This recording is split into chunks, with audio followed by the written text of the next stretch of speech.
Father Bergmans பாட்டெல்லாம் பார்த்தீங்கன்னா ஆண்டவரை நேசிக்கிற பாட்டாக தான் இருக்கும். அவர் பாடுவார், திடீர்னு அப்பா உம்மை நேசிக்கிறே ஆர்வமோடு நேசிக்கிறே எப்போதும் உன் புகழ் தானே. இந்த பாட்டெல்லாம் பாடும்போது அதெல்லாம் வந்த புதுசுல அப்பெல்லாம் கேசட் தான் உண்டு, கேசட் உண்டு.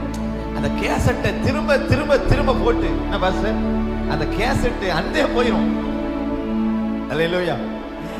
நான் கேசட்டை கலத்தி அதை அப்படியே கட் பண்ணி அந்த பகுதியை அப்படியே ஒட்டி அது திரும்ப போடும்போது பாதி பாட்டு வராது, அது ஜம்ப் ஆகி பாடும். அப்படியெல்லாம் கேட்ட காலம் உண்டு. ஆனால் அந்த பாட்டில் இருக்கிற ஒரு பிரசன்னம் எத்தனை தடவை கேட்டாலும் ஆண்டவருடைய அன்பை நம்ம மறக்கவே முடியாது.